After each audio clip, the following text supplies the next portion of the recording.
Hello and welcome to Haunted Maple 112.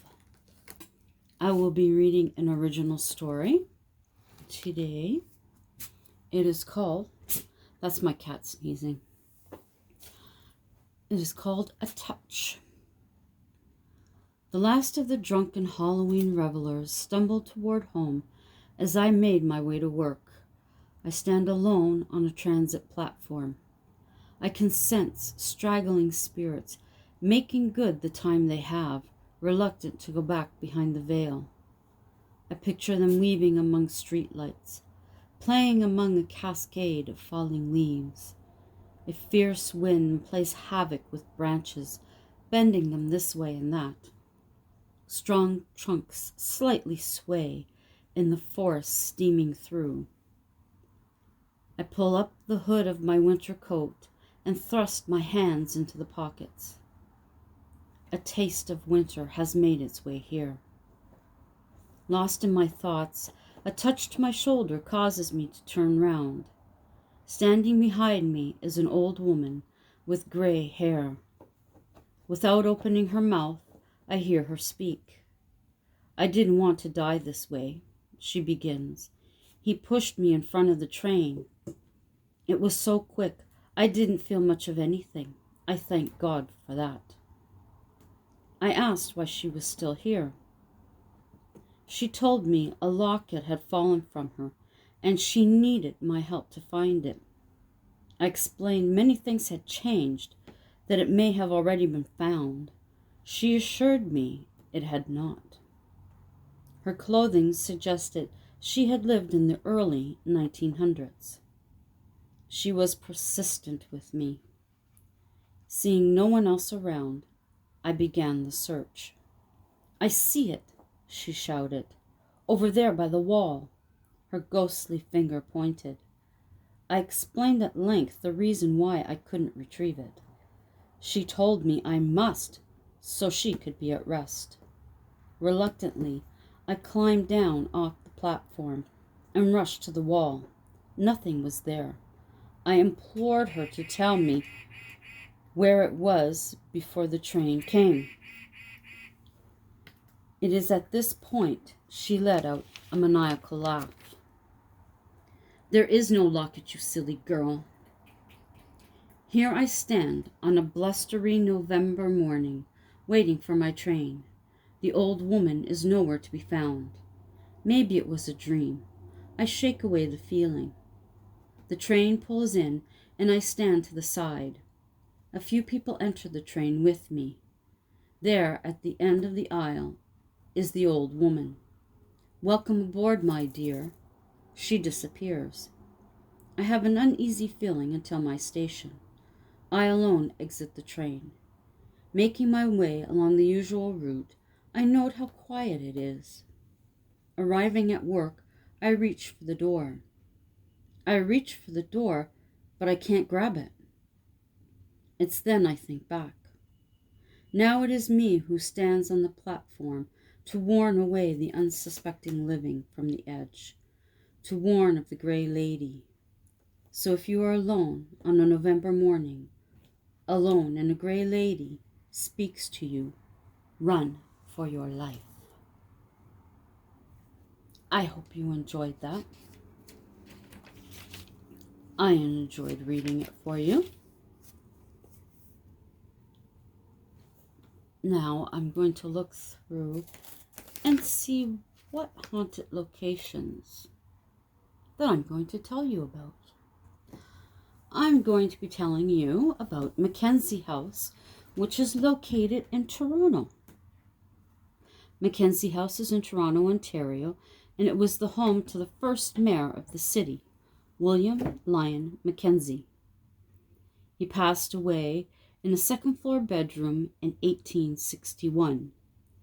His daughter Isabel Grace lived and died in the home as well. Although the museum board maintains it is not haunted, it is known as the most haunted home in Toronto. It has been a museum since 1960. Two sets of caretakers have lived and left the property in 1960. Since then, All caretakers live off-site, beginning with Mr. and Mrs. Edmonds. Mrs. Edmonds reported hearing someone climb to the top floor from the second almost every day. Their bed was located against a wall, so it was a shock to wake to a woman leaning over her from behind the headboard. Her long hair was hanging down. Another evening she woke from a slap to her face and ended up with a black eye. Mrs. Edmonds observed Mackenzie himself for only a few seconds before he disappeared. Also, it wasn't unusual for her to hear the piano being played. When investigating, the sound stopped. The stress of the experiences was so high she went from 130 pounds to 90.5 pounds. Mr. Edmonds' grandchildren ran to him from a second-floor washroom, screaming. They claimed there had been a woman there, and she disappeared. Sunday and Wednesdays were days to water the houseplants. A Saturday morning, Mr. Edmund arrived to water the plants, only to find they had already been. The saucers under the pots were full of water, and the curtains were splashed with mud. He would hear heavy footsteps on the stairs. At times, the entire house would shake, as though the printing press in the basement was being used. The press is locked. Robert Edmonds, the couple's son, heard the piano on 4 occasions. He also reported hearing the clank of the press at night. Investigating, when he reached the landing, it stopped. The second caretakers, the Dobbins, took over in April 1960 to June 1960. Mrs. Dobbin heard footsteps on the stairs. They woke up to the sound of the press as well. And like the others, they knew it was locked. When they heard the piano, they described it like a fist hitting the keys. Now, Mr. Roger, I'm not even going to try and pronounce the last name. I'll spell it for you. Chicoine, was the first off-site caretaker. Between 5 and 6 a.m., he reported Mrs. Mackenzie standing in the doorway. She appeared to lean on the corner. He said he blinked and she was still there. He could see through her.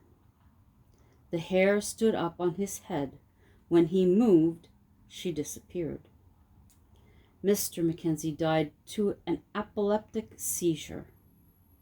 Mackenzie House is the only surviving row house from 1853.